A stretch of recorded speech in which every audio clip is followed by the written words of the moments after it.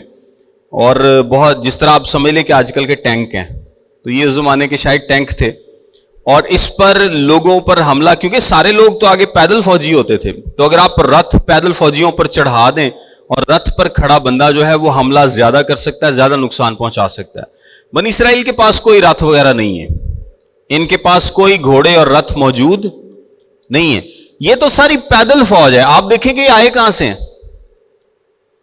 مصر سے نکلے، سمندر پار کیا، راستے میں چلتے چلتے، بیابان میں چلتے چلتے، زیادہ سے زیادہ ان کے پاس جو تلواریں تھیں یا جو کچھ ہتھیار تھے وہ ایسے ہتھیار تھے جو کہ چلتے ہوئے فوجی استعمال کرتے ہیں.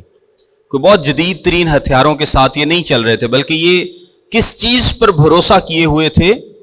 خدا پر. یہ خدا پر بھروسہ کیے ہوئے تھے. اور آپ اگر اپنی روحانی زندگی میں غور کریں تو جب بھی آپ بیدار ہوں گے، اب بنی اسرائیل کیا کر رہے ہیں؟ بنی اسرائیل فتوحات پر فتوحات کر رہے ہیں. یعنی اسپرچولی وہ اویک ہیں. جس میں آپ جب بھی، یعنی ایک ایماندار اسپرچولی اویک ہوتا ہے یا وہ فتح پاتا ہے یا وہ ترقی کرتا ہے، تو کہتے ہیں کہ بیداری جب بھی آتی ہے تو ایک پارٹی بیدار نہیں ہوتی، ایک دوسری پارٹی بھی جو ہے وہ بیدار ہوتی ہے. اور وہ کون سی ہے؟ شیطان کی. جب بیداری آئے گی تو آپ اکیلے بیدار نہیں ہوں گے، ایک اور پارٹی بھی جو ہے وہ بیدار ہو جائے گی، اور وہ شیطان ہے. کیونکہ اس سے پہلے تو اس کو بھی کوئی پرواہ نہیں ہے، اس کو بھی کوئی ٹینشن نہیں، کیونکہ وہ کیا سمجھتا ہے کہ میرے نال دے نے ستے سست، نہ انہاں دا کچھ کرن نو دل کردا ہے، نہ یہ گرجے جاندے نے، نہ یہ دعا کردے نے، بس ایویں ماڑے موٹے جے مرے مکے جے کرسچن نے سارے. تو یہ میرے لیے کوئی نقصان کا سبب نہیں ہے. نہ انہوں نے دعا کرنی، نہ بائبل پڑھنی ہے، نہ انہوں نے عبادات میں جانا ہے، نہ انہوں نے بائبل سٹڈی کرنی ہے. بہانے ڈھونڈنے ہیں. شادی بیاہ آ جائے تے جناب سارے تیار ہو کے ٹائم تے پہنچے ہوندے نے، اور نچدے بھی نے، اتنے ٹپدے بھی نے، سارا کچھ کر دیں، لیکن عبادت پہ بہت سست. تو اس طرح کے لوگ ابلیس کے لیے کون سا خطرہ ہے؟ وہ ان کے لیے ایک پیس آف کیک ہے. ابلیس کو پرواہ نہیں ہے اس قسم کے لوگوں کی، اس قسم کے مسیحیوں کی جو کہ روحانی طور پر اویک نہیں ہے، روحانی طور پر ایکٹیو نہیں ہے، وارفیئر میں نہیں ہے، جو روحانی فتوحات حاصل نہیں کر رہے، جو ابلیس کا کوئی نقصان نہیں کر رہے، آسان الفاظ میں. اب یشوع اور اس کی فوجوں نے جب نقصان کیا ہے کنانیوں کا، تو اب کنانی کیا ہے؟ بھڑک اٹھے ہیں. اور آپ کو یاد ہے کہ پہلے نقصان کیا، پھر اگلے علاقے، پھر ان پہ فتح پائی اور اگلے علاقے ایکٹیو ہو گئے، اور جب ساؤتھ پہ فتح پائی تو نارتھ ایکٹیو ہو گیا، اور ایسے ایسے ایکٹیو ہو رہے ہیں کہ ایسی تعداد جن کا شمار نہیں ہو سکتا. تو آپ یہ نہ سوچیں کہ اس جسم میں رہتے ہوئے، اس دنیا میں رہتے ہوئے آپ روحانی فتوحات حاصل کرتے رہیں گے اور آپ کے اگینسٹ ابلیس کچھ بھی نہیں کرے گا. ایسا نہیں ہوتا، ایسا نہیں ہو سکتا. جیسے ہی یسوع مسیح 30 سال ناصرت میں رہا، اور کوئی نہیں لکھا کہ ابلیس نے کدی انہوں جا کے کچھ کیا ہوئے، کیونکہ اس کی خدمت کا بھی وقت ہی نہیں تھا. جیسے ہی وقت آیا، جیسے ہی بپتسمہ لیا، ابلیس جناب عثمان پہنچ گیا. پھر اس نے جان نہیں چھوڑی، کیونکہ یسوع مسیح روحانی فتح پاتا رہا ہر مقام پر، تو ابلیس نے بھی جان نہیں چھوڑی. صلیب تک اس نے یسوع مسیح کی جان نہیں چھوڑی. یسوع مسیح نے اتنا تنگ کیتا ابلیس نے، لیکن ہم اس کو اتنا تنگ نہیں کرتے، کیونکہ ہم خود بڑے سست پڑ جاتے ہیں. ہم خود روحانی طور پر میچور نہیں ہوتے، سست پڑتے ہیں، اور ہماری سستی سے نہ صرف ہم خود ریسٹ کر رہے ہوتے ہیں، ہم اس کو بھی ریسٹ دے رہے ہوتے ہیں. تو بھی ریسٹ کر، نہ تھا کچھ کرنا نہ تو کچھ کر، سن دعا نے کچھ کرنے کی لوڑ نہیں. لیکن اگر آپ ایکٹیو ہوں گے تو وہ بھی ایکٹیو ہوگا. یشوع ایکٹیو ہے، اسرائیل ایکٹیو ہے، فتح پہ فتح پا رہے ہیں، تو ابلیس اس سے زیادہ ایکٹیو ہونے کی کوشش کر رہا ہے، لیکن خدا اس پر بھی غلبہ دے گا. اور غلبہ خدا کی طرف سے ملتا ہے ہمیشہ. آپ اسپرچولی جب بھی ایکٹیو ہوں، جب بھی ترقی کریں، آپ فتح پر فتح پاتے جائیں گے. آپ کو کوئی روک نہیں سکتا، آپ کو صرف آپ ہی روک سکتے ہیں. اگر آپ سست پڑ جائیں، اگر آپ گناہ میں گر جائیں، اگر آپ اپنی سپیڈ کو خود ہی سلو کر لیں، تو آپ خود ہی ہیں جو اپنے آپ کو روک سکتے ہیں، ادروائز کوئی اور آپ کو نہیں روک سکے گا.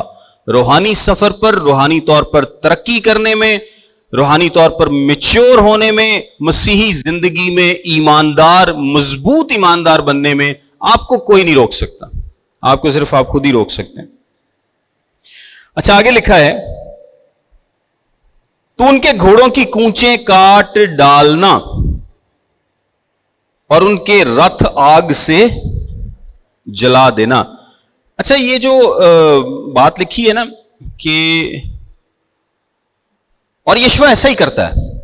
یشوع ان کے گھوڑوں کی کونچیں مطلب یوز لیس کر دے گا، مار دے گا. وہ گھوڑوں کو بھی کیا کرے گا؟ مار دے گا. کونچے کاٹ ڈالنا یعنی ان کو یوز لیس کر دینا. وہ اور رتھوں کو آگ سے جلا دینا، رتھوں کو آگ سے جلا دینا. اس کا مطلب کیا ہے؟ یہ کنانیوں کے ہتھیار ہیں. یہ کیا ہیں؟ کنانیوں کے ہتھیار ہیں. خدا نہیں چاہتا کہ بنی اسرائیل کنانیوں کے ہتھیار لیں اور ان کو فردر جنگ میں استعمال کریں. آپ اس کو سمجھ لیں، یہ ڈیولز ٹول ہے. یہ کیا ہے؟ ڈیولز ٹول ہے. مطلب رتھ کا یا گھوڑے کا استعمال شیطانی نہیں ہے، لیکن اس کیس میں اگر وہ ان سے رتھ لیں گے، ان سے گھوڑے چھین لیں گے، ان سے رتھ چھین لیں گے اور آگے اس کا استعمال کریں گے، تو اب پیچھے تو وہ رتھ اور گھوڑوں کی بنیاد پر جنگیں نہیں جیتتے آ رہے. وہ تو جنگیں جیتتے آ رہے خداوند کے نام سے اور خداوند پر بھروسہ کیے ہوئے. خدا یہی چاہتا ہے کہ یہ خدا پر بھروسہ کرتے ہوئے ہی آگے اپنی فتوحات کو جاری رکھیں. یہ ڈیولز ٹولز کا استعمال نہ کریں، یا جن ہتھیاروں کا استعمال شیطان کرتا ہے یہ ان کا استعمال نہ کریں. یہ شیطان کے میں اس کی ایک ماڈرن مثال آپ کو دیتا ہوں. ملتی ہے لیکن 100% وہی نہیں ہے، لیکن آپ نے یہ نہیں سمجھ لینا کہ یہ شیطان کا ہتھیار ہے. آج کل کے دور میں ہوتا کیا ہے کہ لوگ گھنٹے گھنٹے کا میسج، 50 منٹ کا میسج، 45 منٹ کا میسج، یا آدھے گھنٹے سے زیادہ میسج. آدھے گھنٹے سے چھوٹا ویسے میسج ہوتا نہیں ہے نارملی، وہ تو ایسے بس ایک خوشی ہوتی ہے دل کی، کیونکہ اتنی دیر میں سمجھ کچھ نہیں آتا. تو لوگوں نے کیا کیا؟ اب شیطان نے ایک ٹول کو استعمال کیا، اور وہ ٹول کیا تھا؟ چھوٹی چھوٹی چیزوں کا. میں اگین آپ کو بتا رہا ہوں کہ میں اس کو شیطانی نہیں کہہ رہا، لیکن میں آپ کو ایک استعمال کی بات بتا رہا ہوں کہ ریلز ہو گئی یا شارٹس ہو گئے یا اس طرح کی چیزیں. اس نے کہا کہ لوگوں کے پاس ٹائم نہیں ہے کہ یہ گھنٹہ گھنٹہ دیکھ کے خراب ہوں، تو میں کچھ ایسا ڈیوائس کروں کہ چھوٹی چھوٹی چیزیں دیکھیں اور بیڑا ہی غرق کر دوں ان کا پکڑوں. اب ضروری نہیں ہے کہ ہم بھی پیچھے بھاگ پڑیں کہ نہیں یار 1 منٹ تو زیادہ کچھ لوگ ویکھ دے نہیں تو میں سارا کلام جناب 1 منٹ دا ہی سنانا بس، کیونکہ 1 منٹ سے زیادہ لوگوں کے پاس ٹائم نہیں ہے. بٹ ڈیول نے تو اس کو ایک ٹول کے طور پہ استعمال کیا نا، کہ لوگوں کے پاس ٹائم نہیں ہے اور میں نے سٹل ان کو خراب کرنا ہے. اور اس نے دیکھا کہ یار گھنٹے والی ویڈیو یا آدھے گھنٹے والی ویڈیو تو لوگوں کو کم خراب کرتی تھی، یہ 1 منٹ والی نے زیادہ خراب کیا. تو اس نے ایک ٹول کے طور پر لوگوں کا وقت ضائع کرنے کے لیے، ان کی توجہ ہٹانے کے لیے، ان کو اور زیادہ اندھیروں میں دھکیلنے کے لیے اس نے شارٹس، ریلز اور دنیا جہان کا جو بھی فضول کانٹینٹ ہے آپ کو ان میں ملے گا. اور آپ دیکھیں کہ آپ لوگ اپنا اپنا ویسے ٹائم دیکھ لیں کہ کتنا وقت آپ شارٹس پہ یا ریلز پہ یا جو بھی ہوتا ہے اس پہ ضائع کرتے ہیں. اب یہ اس کا ٹول تھا. اب ضروری نہیں ہے کہ اس کا ٹول ہی ہم استعمال کریں. کچھ خادمین ایسا کرتے ہیں کہ وہ صرف شارٹس اور ریلز پر ہی زور دیتے ہیں، لیکن اصل چیز تو آپ شارٹس اور ریلز میں بتا ہی نہیں سکتے. شارٹس اور ریلز کو آپ استعمال اس سینس میں کر سکتے ہیں کہ شارٹس اور ریلز سے آپ صرف لوگوں کو انگیج کریں، لیکن سنانا تانوں انہاں نوں گھنٹے دا کلام ہی پینا، اس کے بغیر گزارا نہیں ہے. 1 2 5 10 منٹ میں کچھ سمجھ نہیں آتا. ساری عمر بھی لگے رہیں گے نا تو میرا خیال ہے ایک کتاب نہیں کور ہونی اگر جی 1 2 5 منٹ دی ویڈیو دیکھو تو سوال ہی پیدا نہیں ہوتا. اور جو صرف انکریجمنٹ کے لیے ویڈیوز دیکھتے رہے، ہاں بھائی جوش آ گیا مینوں 5 منٹ دی ویڈیو دیکھ کے، تو وہ جوش آئے گا اور ساتھ ہی بیٹھ جائے گا، کیونکہ جو اگلی ویڈیو آپ دیکھیں گے وہ سارے جوش کو کیا کرے گی؟ ختم کر دے گی. سو ڈیول نے ایک ٹول نکالا. ضروری نہیں کہ ہم ایگزیکٹلی وہی ٹول استعمال کریں اس کو ہرانے کے لیے. ہمیں خدا کی رہنمائی کی ضرورت ہے کہ ہم کس چیز کا کیسے استعمال کریں. اور میں جو لوگ استعمال کرتے ہیں ان کو یہی مشورہ دوں گا کہ اگر آپ ریلز یا شارٹس اس طرح کی شارٹ فارم ویڈیوز کو استعمال کرتے ہیں تو آپ صرف ان کو اس لیے استعمال کریں تاکہ لوگوں کو آپ لانگر کانٹینٹ کی طرف لے کر آ سکیں، جو کہ آدھے گھنٹے یا اس سے زیادہ کا ہے. آپ صرف چھوٹی چھوٹی ویڈیوز دیکھنے والوں کے لیے اپنا وقت ضائع نہ کریں. آپ زیادہ سے زیادہ کام لانگ کانٹینٹ پر کریں، جو کہ آدھے گھنٹے اور اس سے زیادہ ہو، گھنٹے کا ہو، 2 گھنٹے کا ہو. کیونکہ جو سیکھنے والے ہیں وہ 2 گھنٹے بھی دیکھیں گے، وہ 10 گھنٹے بھی دیکھیں گے، اور جو نہیں سیکھنے والے وہ 5 منٹ بھی نہیں دیکھ پائیں گے. سو ان لوگوں کے لیے جو 5 منٹ بھی نہیں دیکھ پاتے، ہم اپنی ساری توجہ اگر ادھر لگا دیں گے تو یہ غلط ہوگا. اپنے وقت کا یا اپنی ویڈیوز کا بہت چھوٹا سا حصہ آپ ریلز اور شارٹس وغیرہ کے لیے مختص کر سکتے ہیں، لیکن اس کا مقصد کیا ہو؟ لوگوں کو لانگر کانٹینٹ کی طرف لے کر آنا، یا لوگوں کو چینل پر لے کر آنا یا پیج پر لے کر آنا جہاں پہ ان کو زیادہ خوراک مل سکے. ادروائز شارٹس اور ریلز پر ہی رہیں گے نا تو اس سے کوئی فائدہ نہیں ہوگا. اس سے بالکل بھی یعنی آپ کی آڈینس میں ایسے لوگ آپ کو نہیں ملیں گے جو کہ جنرلی لانگ کانٹینٹ کو سنتے ہوں یا لمبے کلام کو سن سکتے ہوں. بہرحال میں نے پھر کہا کہ میں اس کو ابلیسی ہتھیار استعمال کے تعلق سے کہہ رہا ہوں. یہ نہیں کہہ رہا کہ ریل بنانا یا شارٹ بنانا ابلیسی ہے یا غلط ہے. آپ اس کو ضرور استعمال کریں، لیکن آپ کے ذہن میں مقصد یہ ہونا چاہیے کہ آپ اس کو کلام کی طرف لے کر آئیں. ادروائز اگر کلام کی طرف اگر آپ کسی کو توبہ کرا دیں اور بعد میں وہ چرچ بھی نہ آئے تو اس کا فائدہ کیا ہے؟ اس کا فائدہ تبھی ہے نا کہ جب وہ توبہ کرے، چرچ آئے، رفاقت رکھے، کلام سیکھے، مسیحی ایمان میں مضبوط ہو تو اس کا کوئی فائدہ ہے. ادروائز کوئی کہے کہ جی میں توبہ کرتا ہوں اور آپ کہیں کہ آپ اپنا نمبر 1 لکھ لیں کہ میں انہیں لوگوں نے توبہ کرائی، تو اس کا کوئی فائدہ نہیں ہے. سو خداوند نے کہا کہ ابلیسی ہتھیار تم لوگوں نے استعمال نہیں کرنے. گھوڑا رتھ ابلیسی ہتھیار نہیں ہے، لیکن چونکہ کنانی ان پر بھروسہ کرتے تھے، اس کو استعمال کرتے تھے، اس لیے خداوند نے کہا کہ تمہارا بھروسہ کس پر ہونا چاہیے؟ صرف اور صرف خدا پر ہونا چاہیے. ورنہ بڑا ایزی ہے. لوگ یشوع سے کہہ سکتے تھے کہ یشوع اتنا زبردست ہتھیار ہمارے پاس آ گئے ہیں تو یہ تو ہمیں اور ہیلپ کریں گے جنگوں کو جیتنے کے لیے، ہے کہ نہیں؟ بہت سارے لوگ مشورہ دیتے ہوں گے کہ یار انہیں رتھ نے، ایڈے زبردست رتھ نے، گھوڑے نے، انہاں نوں مارن دی کی لوڑ ہے؟ انہاں دا کی قصور ہے؟ ان کو لو، ان کو آگ میں جلانے کی بجائے ان کو لو اور اگلی جنگوں میں ان کا استعمال کرو. لیکن خدا نے کہا کہ ایسا نہیں کرنا. آگے لکھا ہے چنانچہ یشوع اور سب جنگی مرد اس کے ساتھ میروم کی جھیل پر ناگہان ان کے مقابلے کو آئے اور ان پر ٹوٹ پڑے. اچھا، جب خداوند نے اس کو کہہ دیا ہے کہ میں تمہارے ساتھ ہوں، تم ان سے نہ ڈرو، تو ان سے نہ ڈر، میں تیرے، یہ خداوند نے فریش اس کو یہ تسلی دی ہے کہ میں تیرے ساتھ ہوں اور تو ان سے نہ ڈر. اس کا یہ مطلب ضرور ہو سکتا ہے کہ تعداد اتنی زیادہ ہے کہ شاید یشوع کے دل میں کیونکہ ہے تو وہ آخر انسان ہی، یہ بات آتی ہو یا اس کے دل میں کوئی نہ کوئی خوف یا ڈر کہیں نہ کہیں تھوڑا بہت ہو، تو خداوند نے اس کو مزید تسلی دی ہے. خداوند نے اس کو مزید تسلی دی ہے کہ تو نہ ڈر، میں تیرے ساتھ ہوں. اور اس کے بعد دیکھیں یشوع نے کیا کام کیا ہے. یشوا نے یہ نہیں کیا کہ چپ کر کے بیٹھا رہے کہ ہاں ٹھیک ہے اگر وہ حملہ کریں گے تو ہم ان کا مقابلہ کریں گے، بلکہ یشوا خود جا کر ان پر حملہ کر دیتا ہے۔ اتنی بڑی فوج اس کے مقابل ہے جن کے پاس ہتھیار بھی جدید ہیں، اور یشوا کی فوج بھی اتنی نہیں ہے اور ان کے پاس ہتھیار بھی اس طرح کے نہیں ہیں، پھر بھی یہ کیا کرتا ہے، جا کر ان پر حملہ کر دیتا ہے۔ اور خداوند نے ان کو اسرائیل کے قبضے میں کر دیا، سو انہوں نے ان کو مارا اور بڑے سیدا اور مصرفات المائم اور مشرق میں مصفا کی وادی تک ان کو رگیدا اور قتل کیا، یہاں تک کہ ان میں سے ایک بھی باقی نہ چھوڑا۔ اور یشوا نے خداوند کے حکم کے موافق ان سے کیا کہ ان کے گھوڑوں کی کونچیں کاٹ ڈالی اور ان کے رتھ آگ سے جلا دیے۔ اب دیکھیں یشوا نے بالکل ویسا ہی کیا ہے جیسا خداوند نے اسے حکم دیا تھا، اور اس نے بالکل نہیں دیکھا کہ مجھے رتھوں کو سنبھالنا ہے۔